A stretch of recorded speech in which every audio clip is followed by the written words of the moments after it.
What is up, everyone? Fish Shop Matt here. So the other day I'd done the ultimate shopping list for your aquarium. So if you're a newbie coming into the aquarium hobby and need to work out what you need exactly to get everything up and running, that video is my base level, I suppose you would say. It's the starting point for the hobby.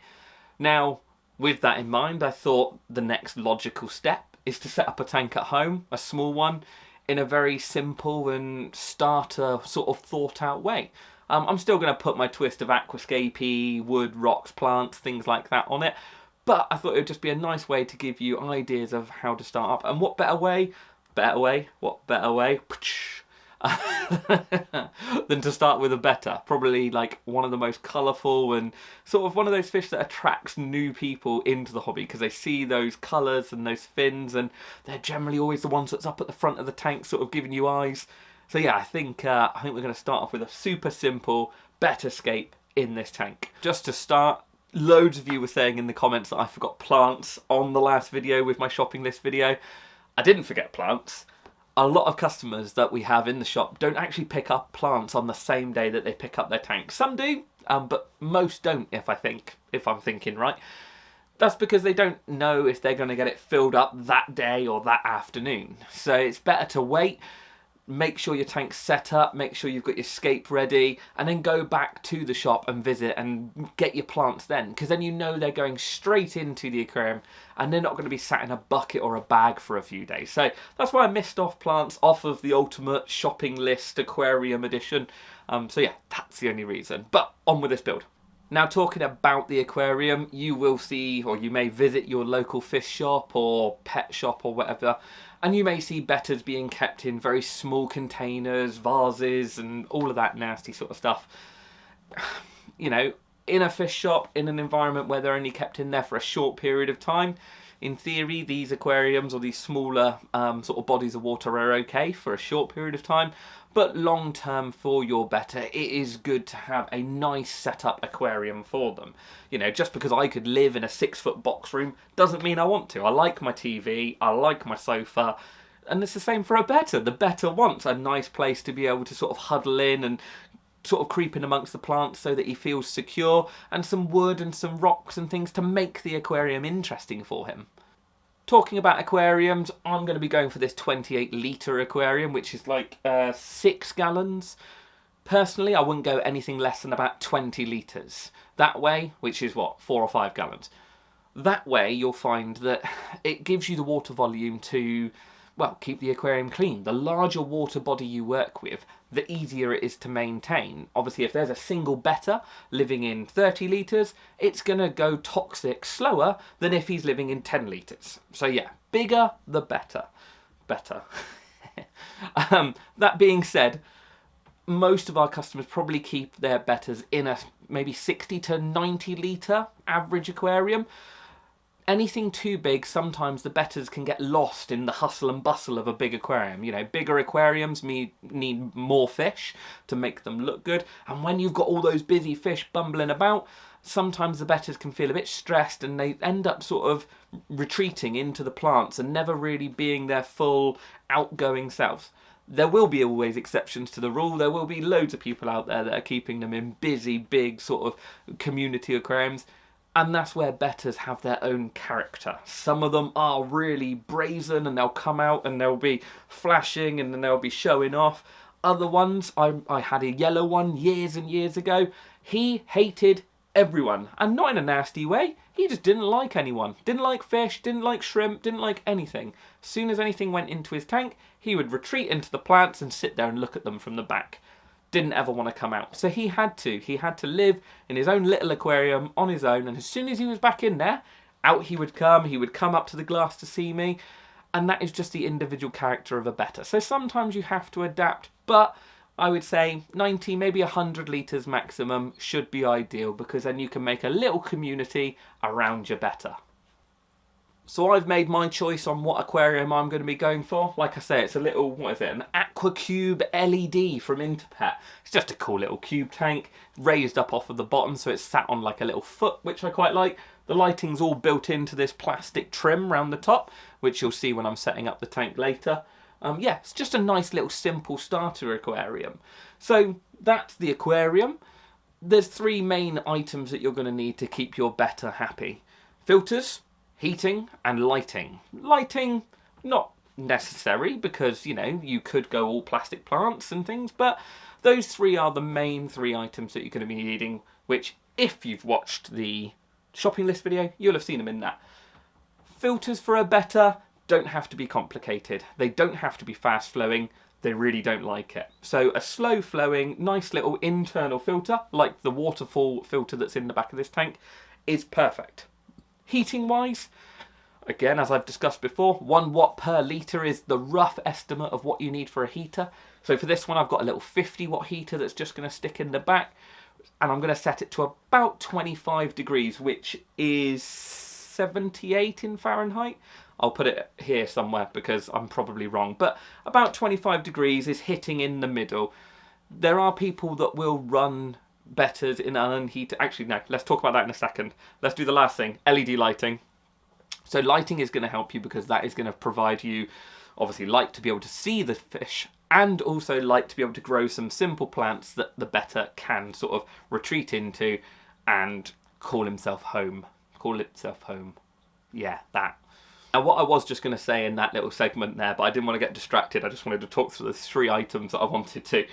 The thing that I was going to say is you will see people out there running Bettas without filtration and without heaters. Now, up to you. But personally, I'm doing this on easy mode. And if you're just starting out, even if you're not just starting out, if you want to keep your life simple, just do all of the things that you need to do. As soon as you try and do it where you don't have a filter or you don't have a heater or things like that, you're just causing yourself issues, to be honest. You are creating a safety net by having those items in there.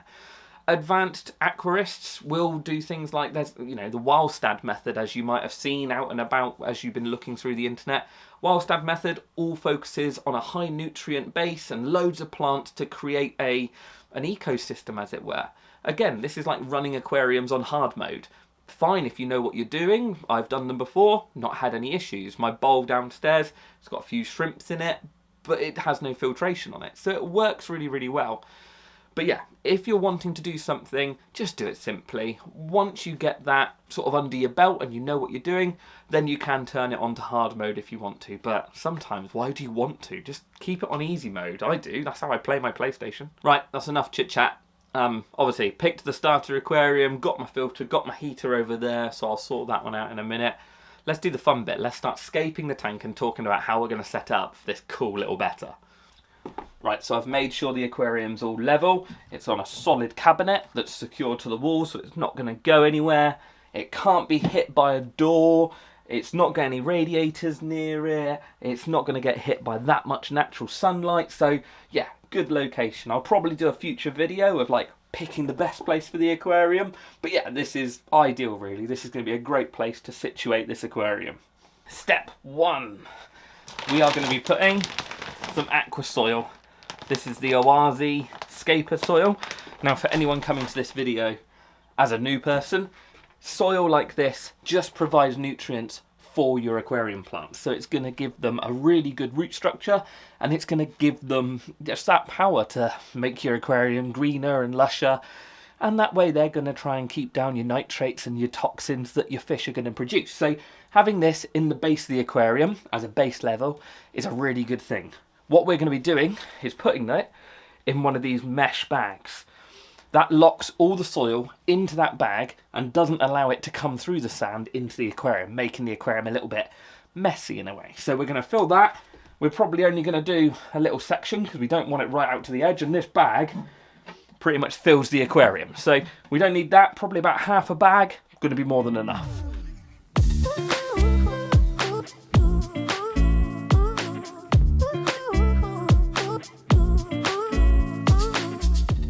There we are, that's our bag full of essentially aquarium compost. to help our plants grow. We're just going to tie the top on that so that it doesn't then come out. And then we're going to place that in the bottom of the aquarium. Like so. Now I'm going to build this up in the middle because we're going to go for like a central sort of volcano. I might just build that down a little bit so that my soil's around the outside of my central volcano. Like that. So you can see there, hang on, let me show you properly that. If I release the camera. Hang on, I feel like I'm going to drop the camera. Let's stop and start. Good news is I didn't drop the camera. So yeah, you can see I've just placed the bag in the bottom of the aquarium. We're going to drag it back. Hang on a minute, does this come off easily? No is the answer. No. We'll get rid of that in a minute so you can see better. But yeah, you can see I'm going to place it in here. I'm just going to tuck it back from the sides so that it doesn't, well, so that you can't see it around here and in the front. But that'll be perfect. That's our soil base done. Now for sand. For this tank, we're going to go for this nice, like, fine sort of riverbed style sand. Now, the good thing with sand over gravel is that it stops a lot of the food and the fish waste getting down into it. So you'll find that a lot of the waste sits on the surface of the sand rather than breaking its way down into the gravel. And it's almost like sweeping rubbish under the carpet. So a nice sand layer in the aquarium is ideal. I've had this sand for quite some time, so I actually rinsed it for an old project that I never finished. So I reckon 2 of these. So this has been pre-rinsed already. I'd say that always rinse your sand off. Actually, I can peel that sticker off now. It's quite easy once you've got 2 hands. Oh, that was satisfying. There we go. But yeah, Interpet Aqua Cube if you want to look up the aquarium. Really cool little sort of simple starter aquarium. Right, I'm going to get 2 more bags of sand in, maybe 1. This is going to be about 4 kilos of sand. That should be enough to build up the back and give me some height to build then our aquascape on. Right, so now we've got our substrate layer in, we've got that soil underneath, we've got the capping of the fine sand. That's the substrate done, we're ready. Next step is to put all the sort of cool decoration in there. Now in this one we're going for like river cobbles and a few bits of mangrove wood that I've had pre-soaking. It's a personal preference. The only thing I'd suggest is don't go for anything too sharp. Real sort of sharp twiggy wood or maybe sharp edged rocks can cause problems when bettas are sort of skulking around them, especially long-finned varieties. They can catch themselves on the wood and the rocks, so best going for some more smoother rounded edge stuff. That way you're going to be safe. So let's go and have a look. I'm going to go get my wood, go get my rocks, and let's have a bit of a play with the scape. Oh, actually, the reason I soaked my wood for a while is to get rid of the tannins. Tannins in the water aren't majorly a problem for bettas. They actually quite like a sort of botanically stained sort of water, like a tea-stained water. But I've soaked them for a little while. 1, to make sure they sink. 2, to get rid of a bit of that tannins in there. So I'm going to go grab them, and then we can have a bit of a play with scaping. Right, there we go. My box of pebbles and bits of wood. That then, hopefully, we can make an awesome scape in here. One little tip, always have a tray. This is actually the lid of a plastic box, but it's always good to have a tray because I'm a messy fish keeper. And so having a tray beside the tank just means when you're doing your soils and your sand and everything like that, if you spill anything, you get it on the tray. Let's have a bit of a play. Let's see what scape we can get going in this little cube tank.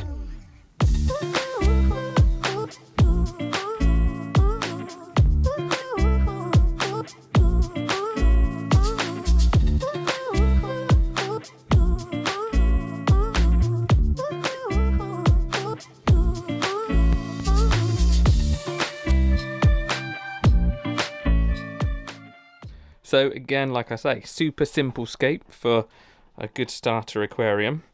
What I've sort of gone with is a, sorry, I'm standing on a carrier bag. What have I gone with is a sort of like a broken old tree stump sort of thing. So you've got these cracks appearing where the tree stump's falling apart.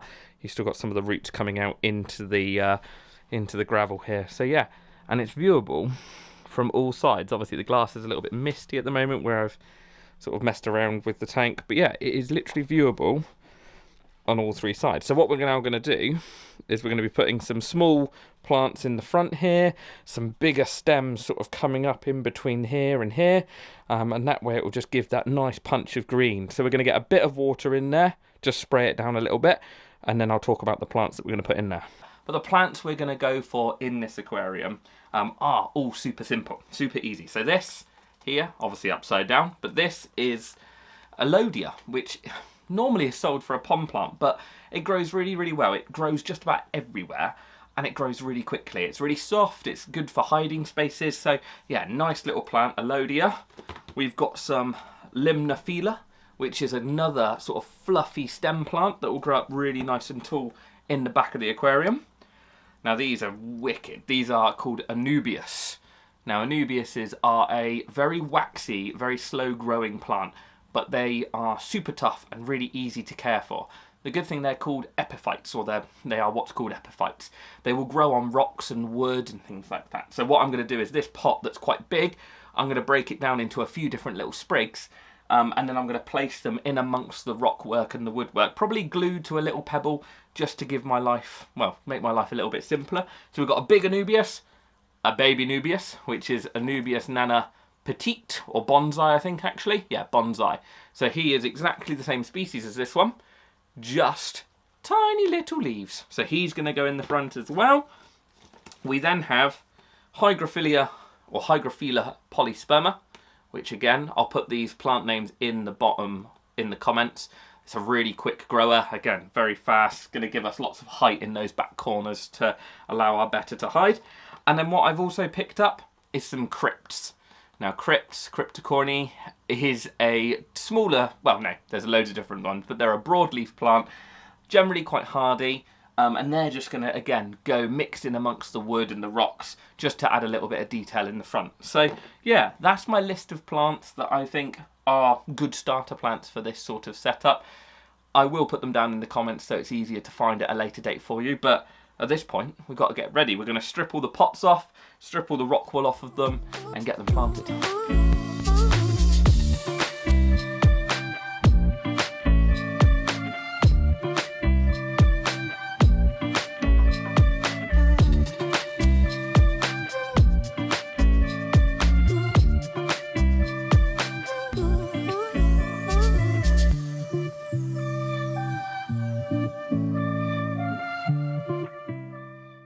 There we are, so that is all our plants unpotted. So you can see there's rock wool that you have to strip all the plants out of, then there are little baskets that you take them out of, and then you get left with your little plant.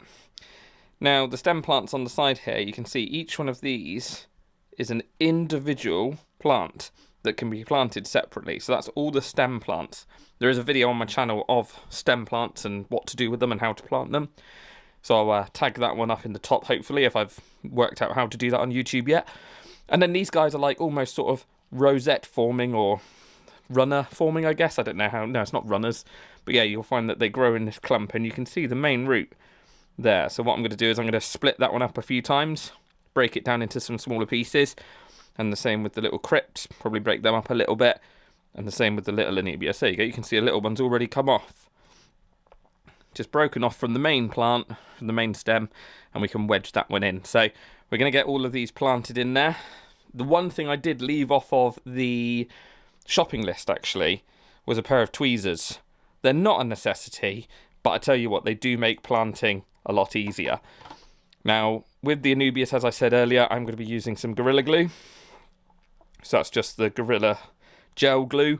You can get aquascaping glue. It's all the same stuff, just depends what's cheaper or what's easiest for you to get hold of. But we're going to use that, and what we're going to do is we're going to glue some of these roots here onto some little pebbles. That way we can just sort of wedge them in and around the tank, and it's just easier for planting. So let's get the stems planted first, start working in the back, and we'll work all the way to the front.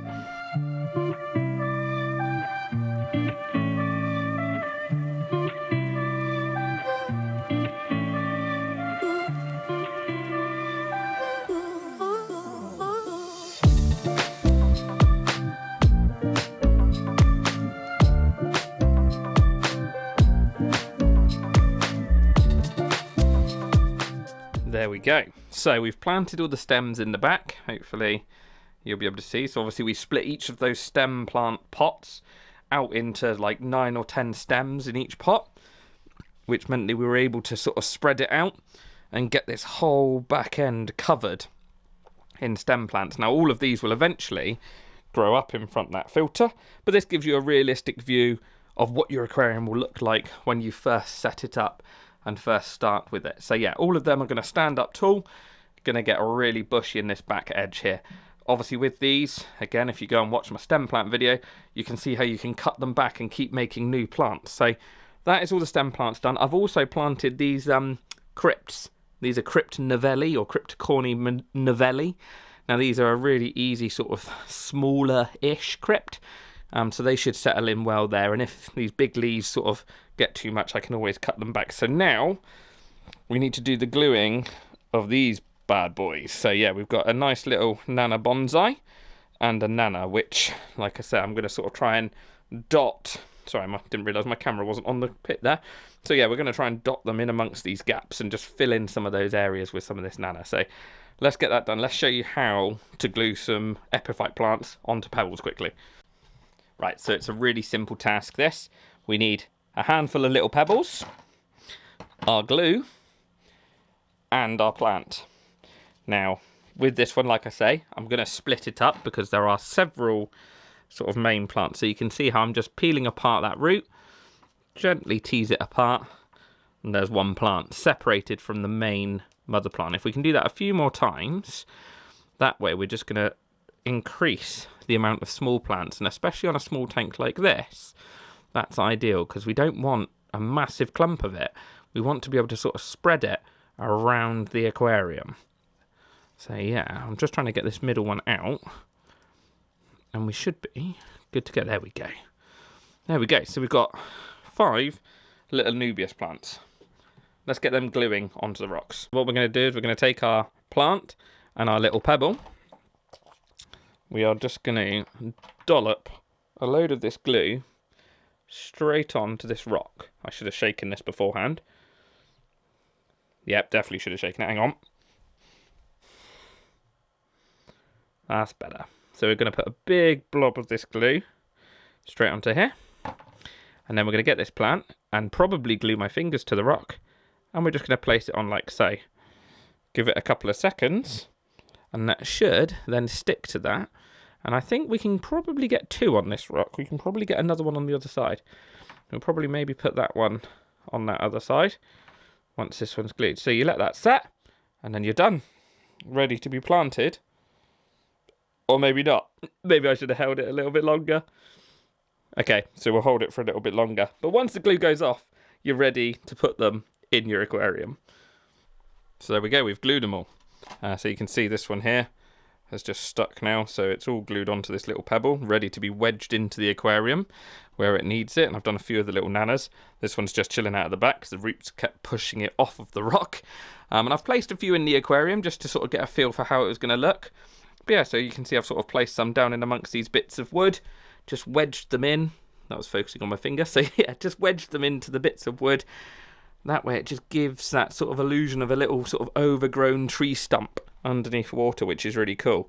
So we'll get these 5 or 6 or whatever I've got left in there.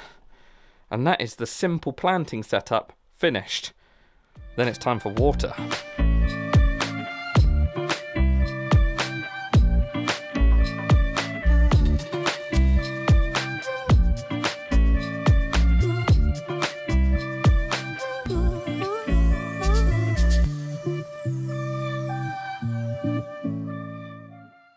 There we go, we are fully filled up, lights are on, just needs the tank to clear a little bit now. What I'm going to do is I'm going to go downstairs and grab my Dechlorinator and my bioboost. I'll put some pictures on screen because we really don't need to see that. Always read the packaging when you're using Dechlorinator and bioboost so you know how much you're meant to be using. But we're going to get those added. So this heater I've just grabbed out of another tank, out of one of my quarantine tanks. What's it set to? 25 degrees, ideal. So we're just going to stick this one, hopefully, down beside here.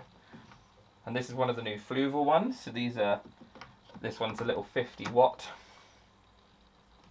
Perfect. And that one can just sit next to there. I don't know if my hand is small enough to get in behind here to plug it in. Ideal, there we go. So yeah, we've got our heater. That one's now kicked in because it's obviously colder than the 25 degrees I've got it set to. We've just got to let it clear now. So once I've added my Dechlorinator and my bioboost, we're going to let it settle for 7 to 14 days, depending on when I get back to this tank. But normally 7 days with bioboost is enough. But the longer you wait, the more it sort of settles in and establishes. The plants grow, the bacteria builds up, and away you go. So yeah, I will see you in 7 to 14 days. We're back. So it's been 8 days, 9 days, 7 days, can't remember now, since I set the tank up. I've just given it a quick wipe over because there was a little bit of sort of biofilms and stuff growing on the glass, which is fairly normal in an aquarium. So that's why there's got a bit of a milky sort of haze to it. But yeah, it looks really, really good. All the plants are settling in. We've had a few new leaves shoot up through as well. Most of the stem plants are now standing upright, which is always a bonus. So that's really, really good. But yeah, it's settled in really nicely. Like I say, with the bioboost, normally about 7 to 10 days is normally perfect on it. So what I'm going to do is I'm going to test the water up on this tank now, see what's going on with it, check everything's okay. If everything's okay, I'm going to head out to the shop and pick up the fish that I've picked out. Before we put fish into this aquarium, we are going to be testing the water with this NT Labs test kit. Now this is one of their big liquid test kits, and it literally covers everything that you need.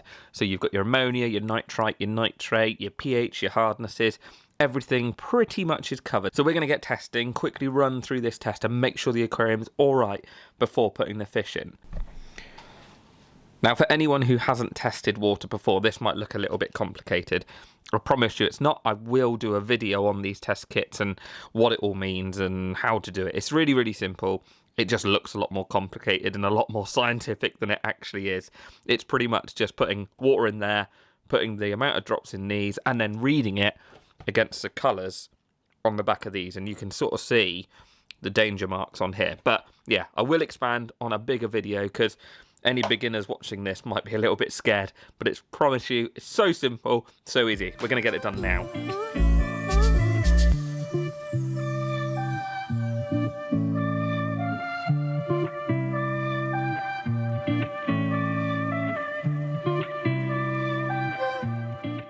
We finished the test and everything's come out really good. That's our ammonia, which like I say is coming out at 0. We've then got our nitrite, which again is coming out at 0. Looks like it's got a pink tinge on the camera, but I can guarantee it's got no tinge to it. We've then got nitrate, which is again 0, so that's awesome. And then our pH is sort of neutral-ish, so it should be absolutely perfect for this little fighter to go in now, ready to go and pick him up. And I've just come back from the shop. So, the question is, do I let you see him now or later? I might give you a sneaky peek now, but let's get him acclimatised anyway. We'll turn the lights off, just to let him chill out for a bit, let him temperature acclimate, and then I might give you a sneak peek before it's all finalised. Oh, he's so cool. Yeah, I'm not going to give you a sneak peek.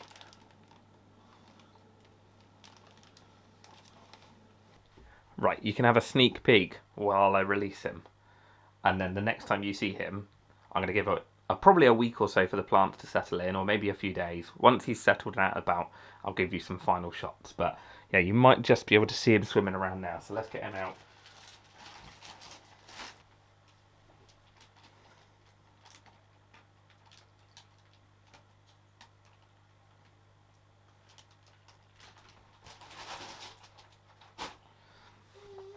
So yeah, you might be able to see him. I'm going to leave the lights off for a half hour or so to let him settle down. And then I'm going to come back and see him. But the next time you see this tank will be in a week's time when everything's a little bit more grown in, the plants have settled in, and the water's perfectly clear. So fast forward a week. I missed the camera. So this is now, I think, 2 weeks old, maybe 2 and a bit weeks old. And there's our boy. So we chose this little guy. He is an amazing little placat. So placat is a short-finned Betta, essentially. So you get things like crown tails, you get double tails, half moons, lyre tails, you get all the different ones. These guys are a short-tailed variety, and I tend to find them a little bit hardier, if I'm honest, because they've not got all that weight to drag around behind them. So yeah, he looks fantastic. So now that the tank's 2 weeks old, you can sort of see these plants here. So this is the Hygrophila polysperma. You've got Limnophilia in the back here. So if I spin around here, and you can see how much those plants have actually settled and grown in. You can't really see the Elodea. It's just starting to poke its head above the wood now, but it has settled in really, really well. It is starting to get there, but the other plants have done really well. We've had a little bit of melt on this crypt. So crypts, for anyone, or cryptocorny, or however you want to say it, I'll put the name up on the screen. They're relatively known for melting whenever you move them, but these two have done quite well, so they've not melted too much. This one had a couple of leaves melt on him, so it's not too bad.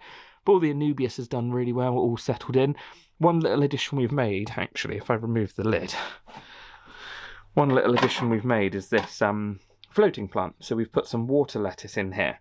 That just means that this little chap has some floating plant to diffuse the light, and to be honest, floating plant helps a lot with filtration. It uses up nutrients, because you'll see, might be tricky to see, but you can see the roots in the water there floating down in. And what that does is it just absorbs nutrients out of the aquarium really, really well. So yeah, we've added some of them. It sort of gives him a little bit of cover. Really, really likes that.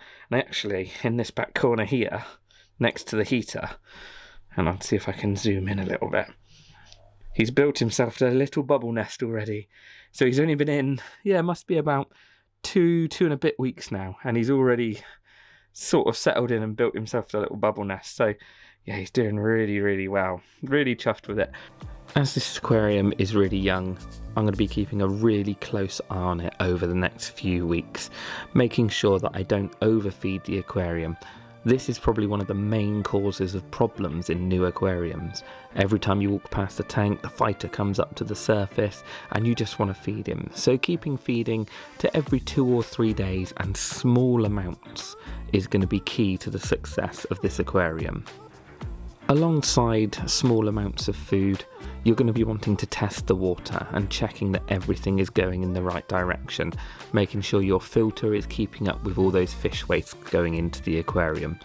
If you start seeing anything that your fish is starting to act a bit strange or sort of out of character, the best thing to do is get a little 25% water change done. This will dilute down any problems in your aquarium, but always remember to be adding those Dechlorinator and those bacterial supplements to keep those levels correct. As always, thank you for watching, everyone. This is, growing massively, and I can't wait to do more and more content for you all. It's really good fun. I've actually just about to go to NT Labs and scape a tank for them, so I'm really excited for that one. That one's going to be a really cool tank, I'm hoping. But yeah, until the next one, I don't know what's coming next. Maybe ropefish. I quite like the idea of doing a ropefish video, but we'll see. Watch out, watch this space.